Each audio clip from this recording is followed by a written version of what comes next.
Good morning. My name is Janet Ravel Barrett, and I'm honored to be serving as worship associate this morning on such a beautiful morning with the cool air that just refreshes and revives all of us. Isn't it fabulous? Let us center ourselves this morning with these words by Reverend Leslie Takahashi. We gather as many drops, each winding our own path down life's surfaces and ruts. Here we pool together as a single body, flowing together for a time. Together we are a stream, at times even a river. For with our shared force, we can travel toward oceans of meaning and seas of connection. A flaming chalice has been the symbol of Unitarian Universalists for many decades, and we join our siblings in faith each Sunday by lighting our chalice here in the sanctuary.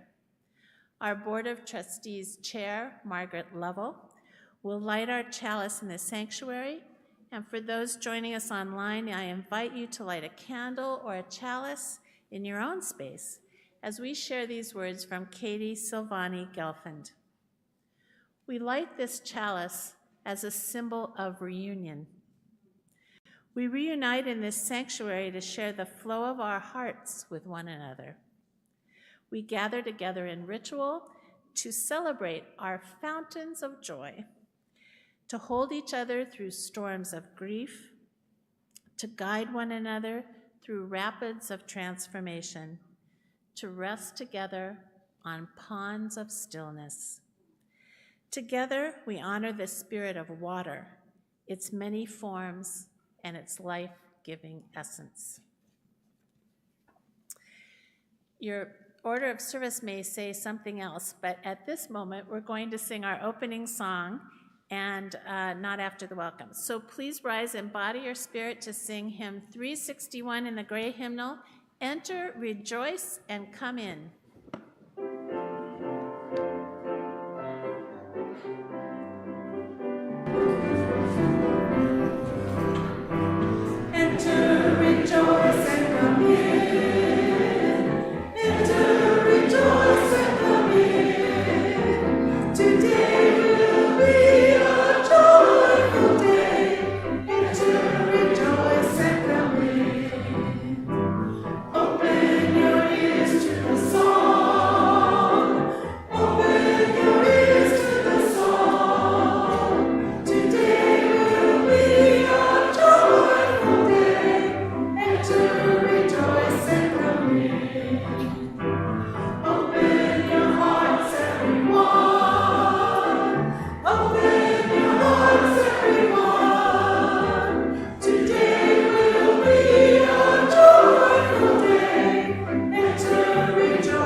Thank you, Janet. Thank you, everyone, for, oh my goodness, hello, everyone.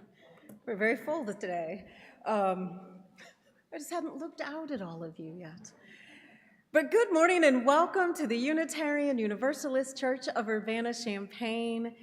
We are a church of many different ages, bodies, genders, histories, theologies, and identities. But we are united in our shared commitment to our mission to build community, seek inspiration, promote justice, and find peace. I am Reverend Beth Monholland. My pronouns are she, hers. I am a very short, middle-aged white lady with dark curly hair, wearing a beautiful sage green clerical robe today in honor of our water communion. And it is a deep, deep joy to welcome you this morning. Really, what is the beginning of my 3rd year with you. 3 years ago.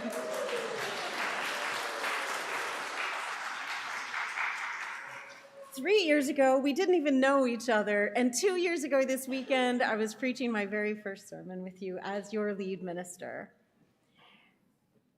So welcome to a new church year.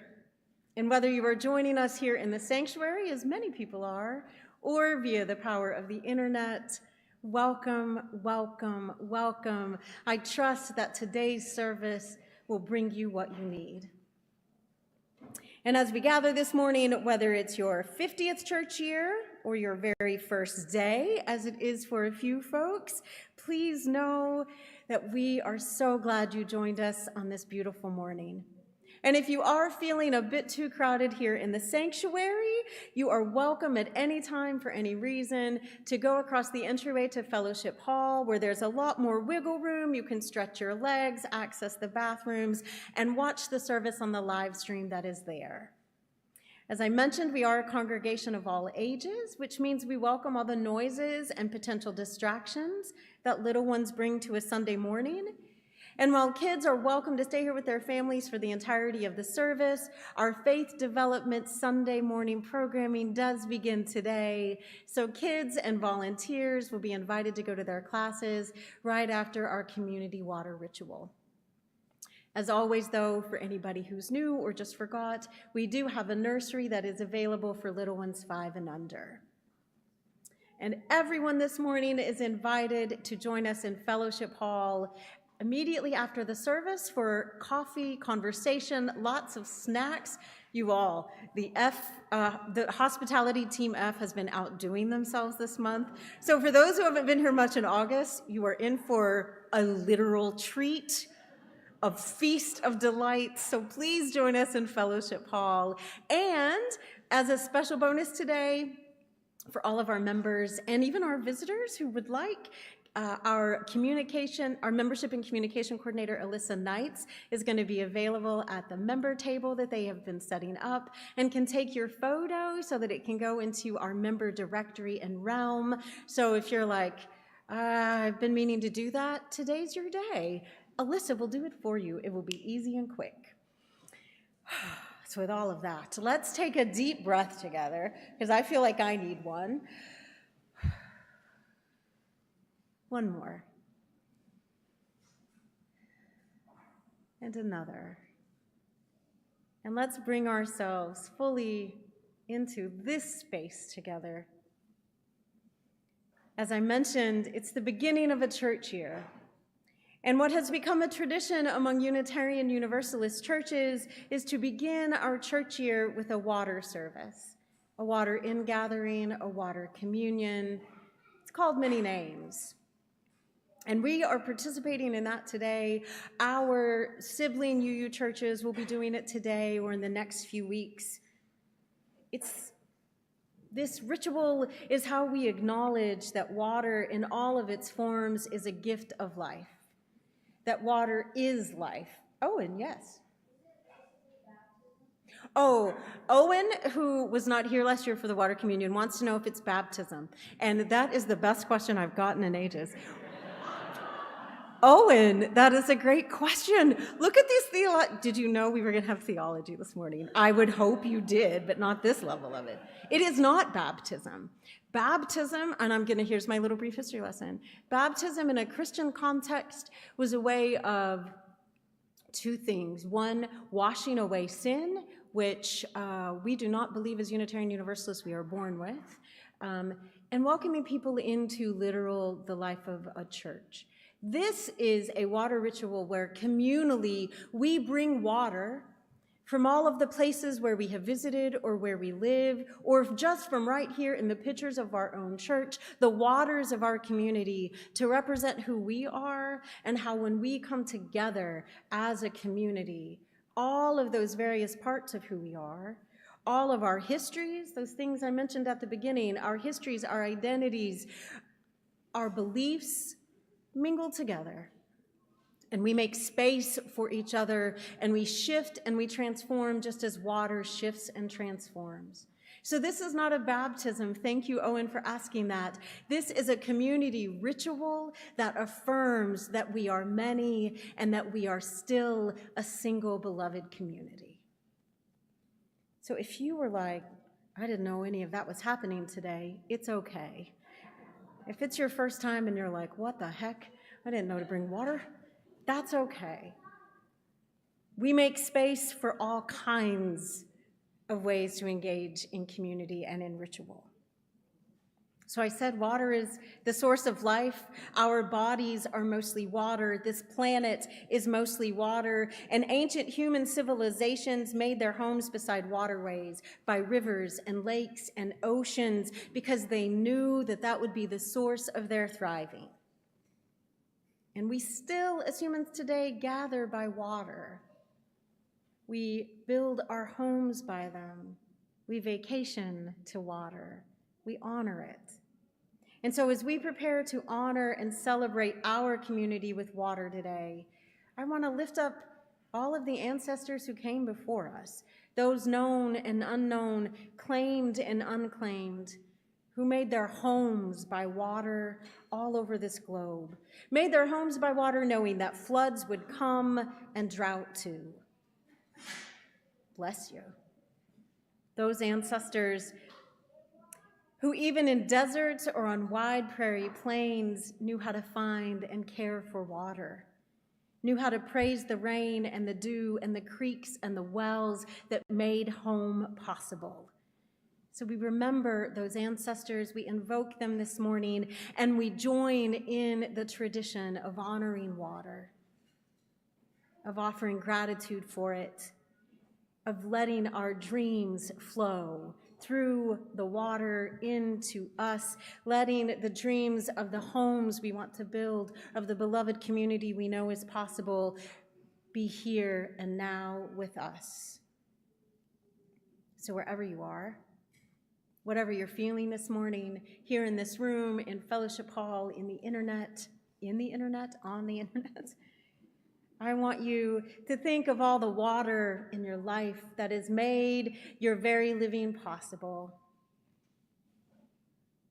Take a breath. Think of your ancestors. Think of your kindred, biological and chosen, around the world and in this room. Think of all who will come after you. And let us have a moment of silence to honor each other and the community we wish to have.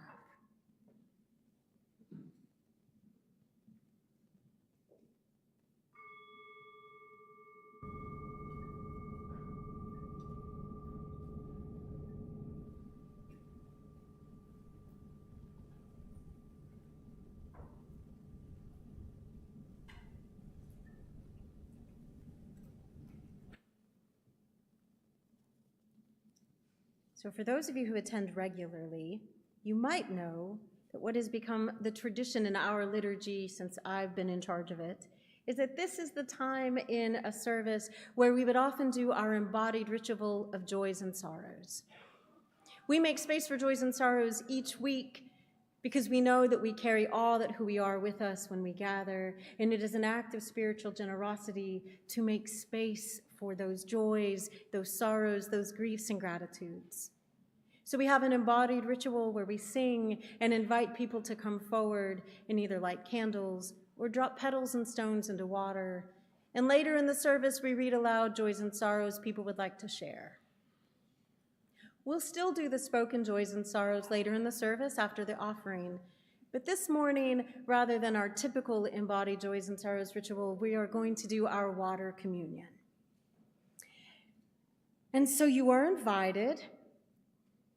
I'm going to give, this is the instruction part because there's a lot of us. So if you brought water with you today, just raise your hand if you brought some water. So many folks didn't, and that's okay. We have water. Our fantastic hospitality team, especially Jim and Aaron, also brought some little containers. Those might all have been distributed already. But here's what we will do. We have bowls of water here at the altar table. at the center back table. And for anybody who's listening in Fellowship Hall, there's a small table with water there as well. Those bowls currently contain, ¿dónde está? No, I put it back in my office. The water from last year's ritual, which was boiled and filtered and then frozen and kept purified throughout the year, I promise. But that water contained water from the previous year's ritual and the previous year's ritual. Reverend Sally, our associate minister who was here when I came, gave me that water to be the caretaker of it. Reverend Florence had given it to her. Reverend Axel had given it to Florence. I don't know how far back that water has been handed down from minister to be the caretaker, but it's at least 20 or 30 years of sharing of water together. So the bowls, our communal bowls, already have, each of them have a little of the water from last year and all the years before that. And today you're going to be invited to add to those bowls. So Michael will play a little music for us in a few minutes. And then what we'll do is I'll invite you, starting from the back and the front, we'll do this orderly. There's no way to get it wrong, but again, there's a lot of you. So just, make space for each other. Don't push anybody over. We have a lot of time. I know you're eager. But we'll start, so those seated under the loft, you are welcome to come all the way up to the chalice table, or you are welcome, if you're like, whew, that's far for me to walk, to just use the table in the center back. We will combine all 3 bowls of water once we are at the end of our ritual. So all the waters will eventually be joined in this large bowl here in the front. So we're going to start the very front row and the very, very back row. And then as those people move and process, the second row here will go, the row in front will go. And we'll just go with some music, with good energy, at a, moderate pace, till everybody's had a chance to share their waters. And again, there are pitchers of water that's just from the church taps, which is from Urbana, which is from the Muhammad Aquifer, which legislation has preserved, thanks to the diligent efforts of many people in the past 2 years. And so we have the water of our very community. So if you need water, just know the pitcher is there. Pour a little out. If you have water with you, pour that out. And for anybody who's watching from afar, who's joining us from home or a hotel room or a vacation spot on the internet, this is your opportunity to participate in this with us as well. So I invite anybody who's joining us virtually as we process and hear music here in this room, to whatever room you're in, go and get a little water in a cup, take a sip of it, take it into your body, and pour a little out in your hands. And in this way, join us here in the sanctuary in this communal ritual. Is everybody ready? You have your water. You know where water is. Then Michael's going to play for us, and I invite the front row and the back row, and then we'll just keep moving till everyone has had a chance to come forward.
folks in the back under the, you can keep playing, Michael, under the loft there, you are welcome to keep moving.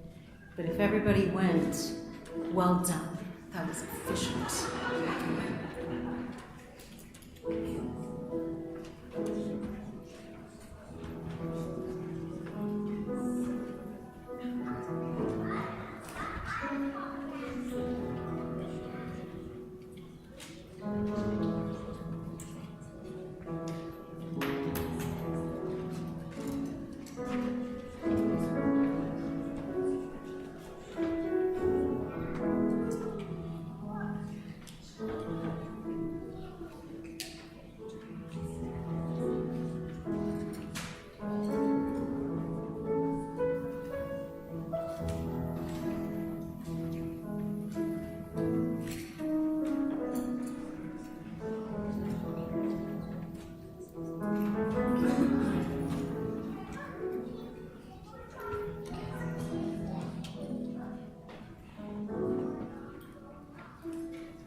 I'm applauding you. Thank you. Thank you for gathering today.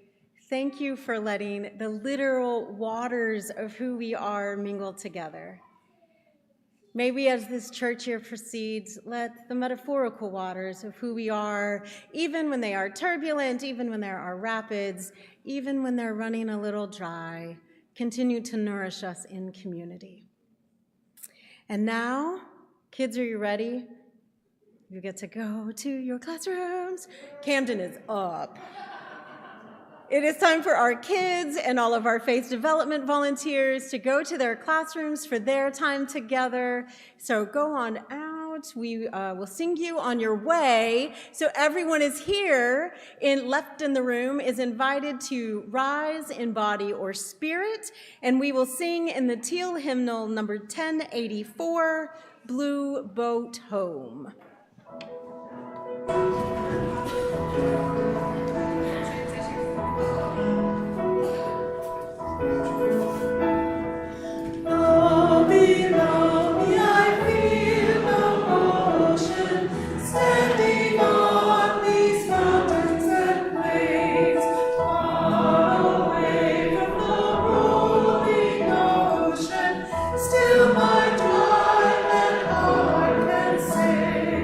I've been sailing on.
we share our mission at the beginning of each service, but it's more than just words.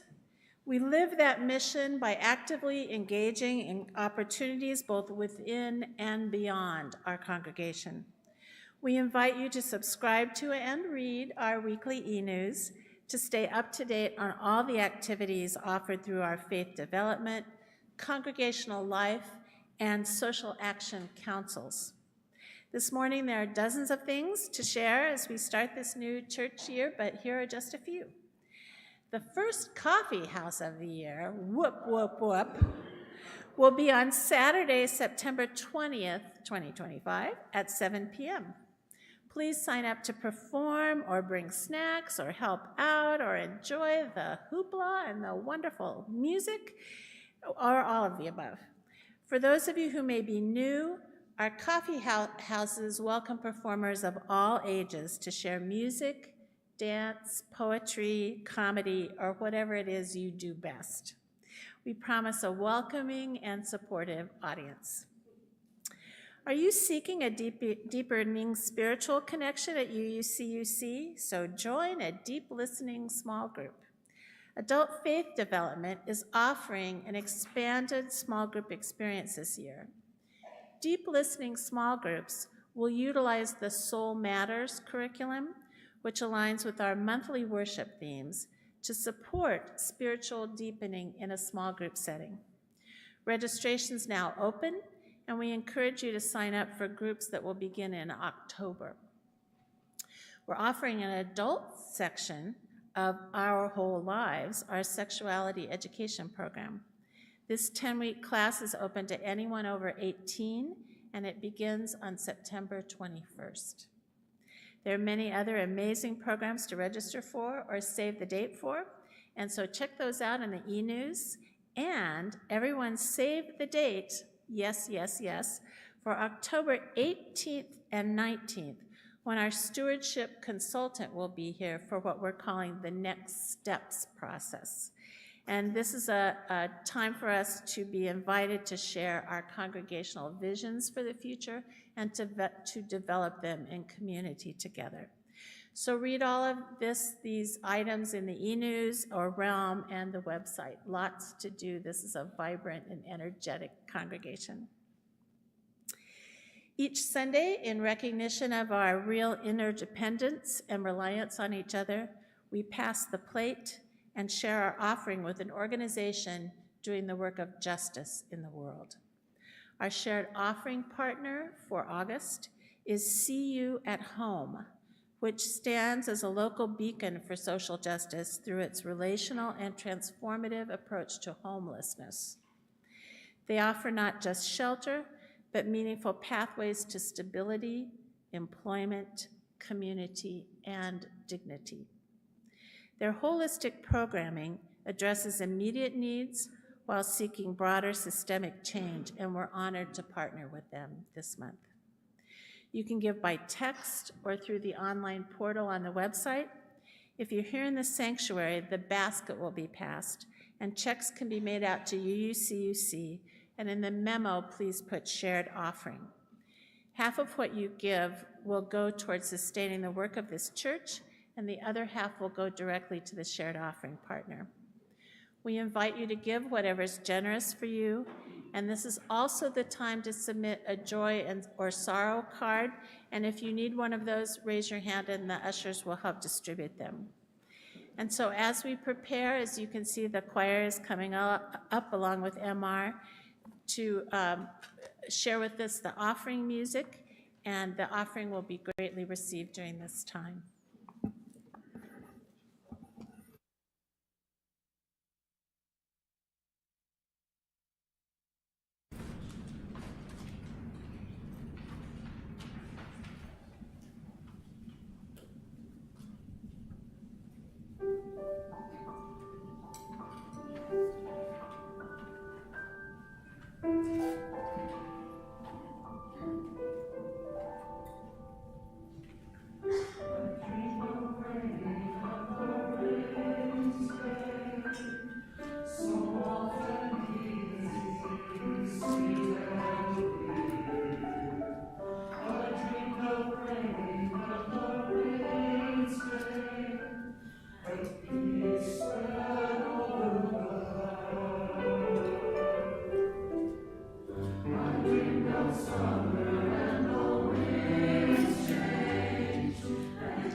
Thank you all so much.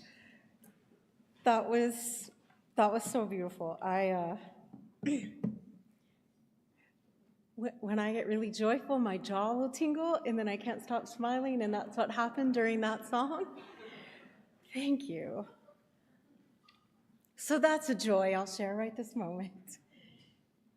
But this is our time of sharing spoken joys and sorrows that this community would like lifted up. If you still have a card to bring forward, you're welcome to bring that to me, hand it to an usher, and they'll bring it up. And if you would prefer to email, you can email that, as several folks have done.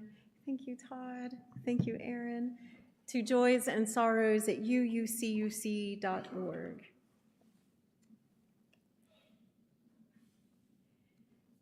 I'll start with some online submissions. This is from Mike and Teresa Rupch. They are holding their son John extra close to their hearts right now.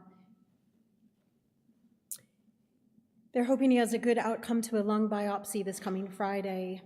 He believes it's non-cancerous and the condition could resolve, but he might need some management for the condition might need some management for a while. We wish we could be in Germany with him to do our mom and dad thing. We admire his courage and appreciate him keeping us involved and informed despite the distance. A sorrow from David Gross. For those who don't know, David is a longtime member who is fighting cancer right now. And he shares, chemotherapy is hard. I am not able to leave our apartment in Clark Lindsay. Visitors for conversations help a lot.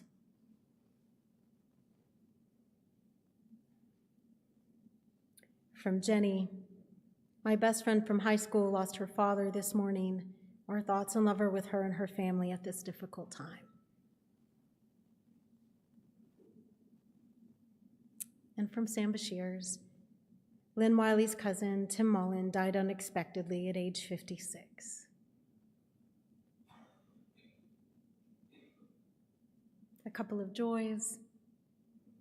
From Alyssa Knights, Saturday marks 1 year since I yeeted my uterus. That was a long, hard road to get that very needed surgery, by the way, and I am so happy it was successful. As is Alyssa, they share 1 year without constant extreme pain has been liberating.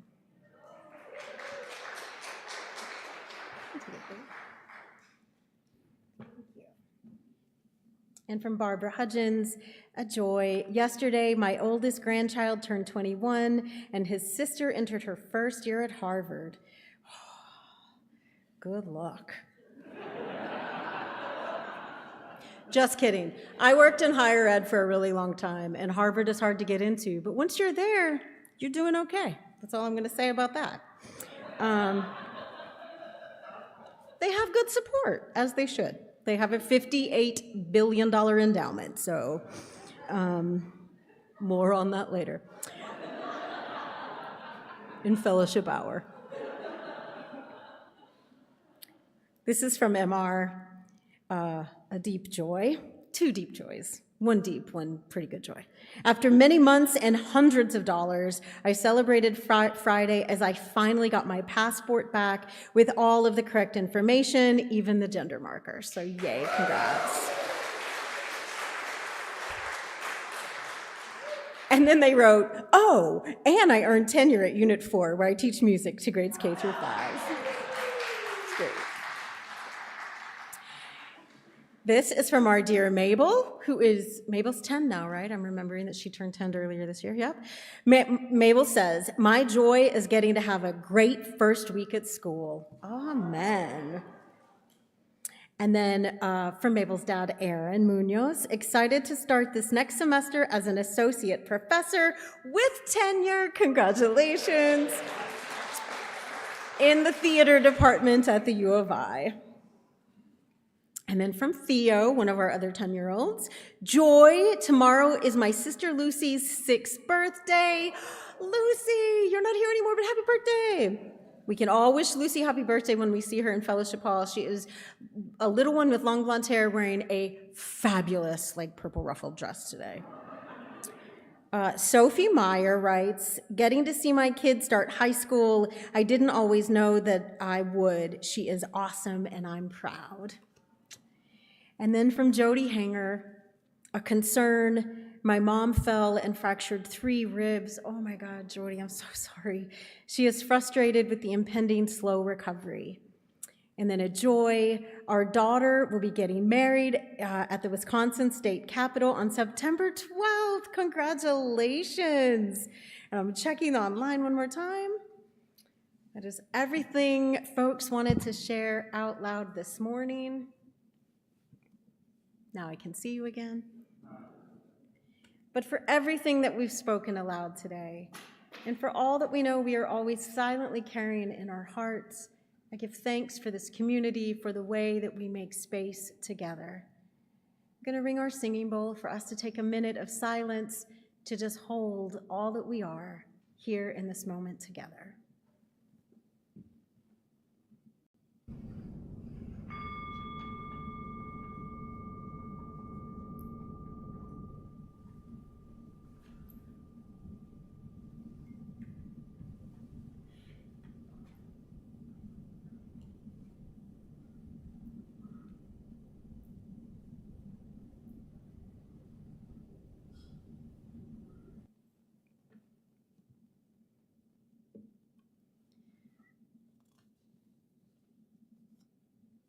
I often think about the literal power of water, its physical power.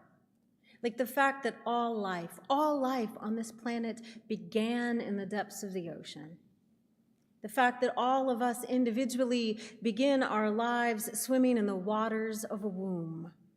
The power of that, the literal life-giving power of water, and the life-destroying power of water. The way it can come in a flood, in a torrent, and wash away every foundation we thought was secure. I think about water's economic and political and social power, the ways in which literal wars and millions of people have died just to control water. And then again, water asserts its power and reminds us over and over again that we actually control nothing. And so perhaps it's why I think we people find it so much easier and more comfortable to ignore that fact that we cannot actually control anything. And sometimes we find it easier and more comfortable to ignore that fact and to just let ourselves live in disconnection, forgetting we are swimming all still in that same water of life together. I'm reminded of a song. It was a country song I knew back in the mid-'80s when I was a kid. I'm not going to sing it for you. I could. But it's really the chorus of it that has stuck with me since literally 1986. Some of you might know it. It was sung by the singer Kathy Mattea. But the chorus says this: days roll by just like water, and I guess we never learn. We go through life parched and empty, but we're standing knee-deep in a river, and we're dying of thirst. We're dying of thirst as a people because we disconnect, we other each other, we move through our lives with anger and hatred, with apathy.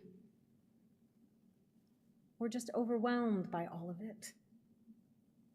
And just as water in all of its forms can be dangerous, letting ourselves experience all of the waters of our life, letting ourselves be vulnerable enough to come home again and again to the riverbanks where our roots are, to come home again over and over and over to the people who have broken our hearts, who have disappointed us, who have broken covenant. To let ourselves come home to the fact that we are the people who have broken hearts and broken covenant. That is dangerous as well, being that vulnerable. But it's so vital and necessary if we are going to let the waters flow between us.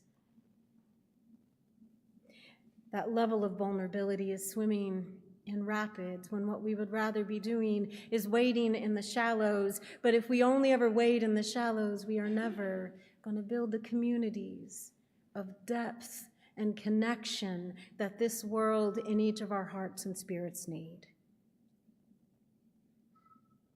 And so we come again and again to church. We return home to church. I've titled today's service, Coming Home, because I hope that whether this is your 1,000th time or your first, that you will find home here. The kind of home where there's safety and security, where there's bravery and connection, where you can bring all of who you are. And even if somebody judges you, you can say, friend, can I still have a seat at this table? Many of us have experienced homes that we want to run away from, that we need to run away from. But I'm talking about the kind of home that welcomes us back again and again with open and loving arms. That's the kind of home that when we nurture each other, when we nurture our connections, that we can build. If you've never in your life experienced that kind of coming home, then I hope this year in this church you will have a taste of it. That your spirits will be fed, that your hearts will be cared for tenderly, that the needs of your body will be honored. I hope we can make a home together. That whether you are 4 or 40 or 104, you know you are welcomed and you welcome the opportunity to come together. I hope this year, this new church year, we come home each week to each other, that we bring our questions like Owen did, that we bring our curiosity, that we bring our heartaches, that we bring, yes, those joys and sorrows, that we bring a spirit of play, that we let our hearts soar and the joy rise up in us when we hear beautiful music. I hope we let this be the home where our thirst for justice, for connection, for inspiration and peace, for authentic wholeness, where that kind of thirst is quenched over and over and over, and we leave so filled up that we take that out into the world. So I hope you come home with me this year. Come home wherever you are physically, emotionally, spiritually. Come home to UCUC, where we will love each other, where we will let that love flow down like water on each and every one of us. May it be so, and amen. And now I would like to invite you to rise in body or spirit and sing our closing song. It's in the grade hymnal. It is number 126, Come Thou Fount of Every Blessing.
That's all right.